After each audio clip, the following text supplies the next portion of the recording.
Republican National Convention, and one of the stars was Donald Trump Jr. Joe Biden and the radical left are now coming for our freedom of speech. They want to bully us into submission. If they get their way, it will no longer be the silent majority. It will be the silenced majority. This has to stop. Freedom of expression used to be a liberal value, at least before the radical left took over.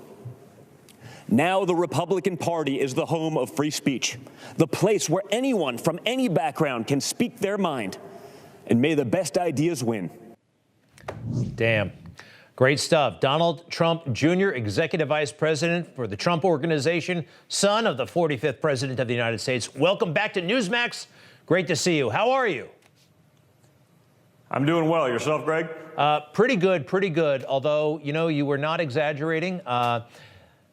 What they have done to free speech, what they have done to your dad, what they have done to so many of us on social media is appalling. You know about Facebook and what they did today, what they announced. What are your thoughts right now? Listen, I mean, this has been going on for a long time. Donald Trump was one of the first people to really, start fighting back against that. I've done the same for the last 5 years against sort of the tyranny of big tech, everything that's going on out there. I mean, I wrote Liberal Privilege last summer. Turns out all the predictions I made in that book are coming true times about 10. And that's the reality. The Republican Party has traditionally valued sort of that, that freedom and, you turn the other cheek and you accept someone else's opinion. The left is opposite. Their policies, liberalism is their religion. This is a blood sport for them. There's nothing they won't do to prevent this. They don't want someone to have a platform. You saw, literally like at the Democrats today, like their, verified Twitter account, demanding that Facebook permanently ban Donald Trump because they understand that Donald Trump, unlike so many in establishment politics, actually resonates with the American people.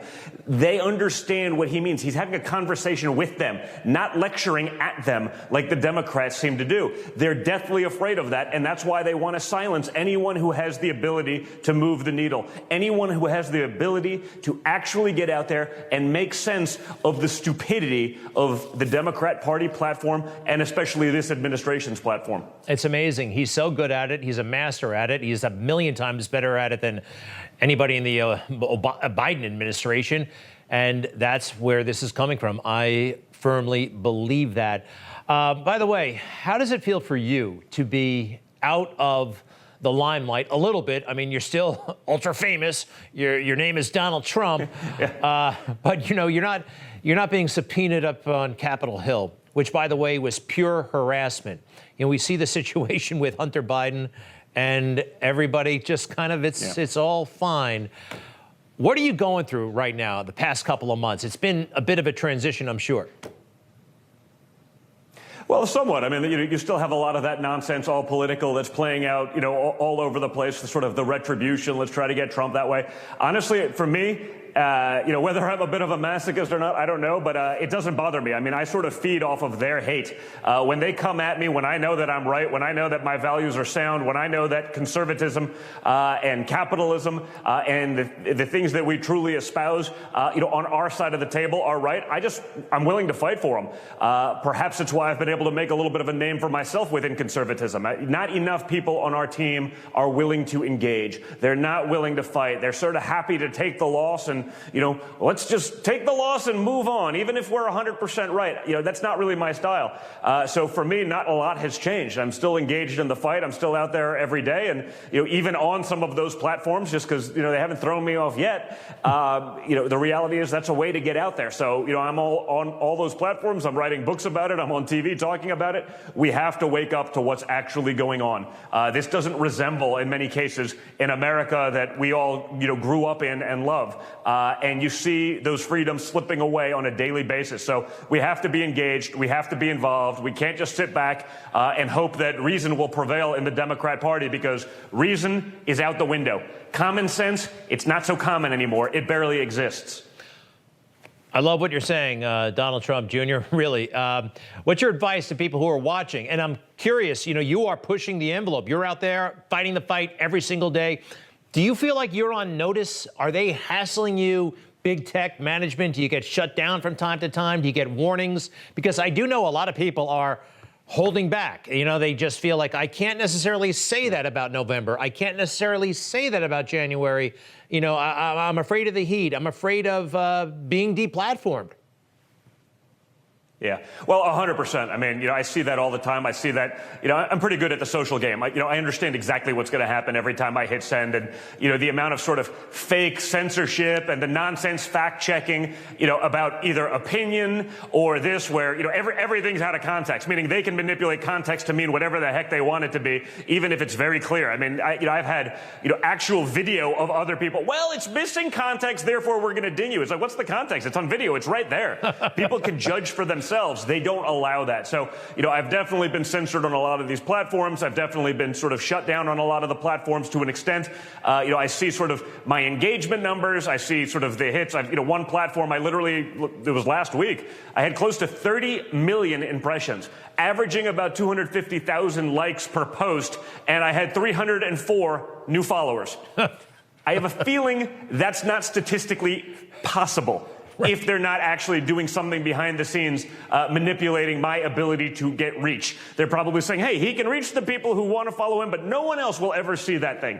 It's going to be buried in the ether or, so far down the scroll. I see it regularly. My daughter was searching for my page the other day on one of the platforms, literally types in my handle. My daughter types in my handle, and it's like, your stuff doesn't show up. I show up on page 6, behind, Don Jr. _ 32641, with 2 posts and 1 follower. Like, it's pretty flagrant. I know the game better than most. I understand exactly what things are going to do, and I also understand when I'm being crushed in terms of reach and in terms of the censorship, because it's so obvious when you've done it as long and as well as I have.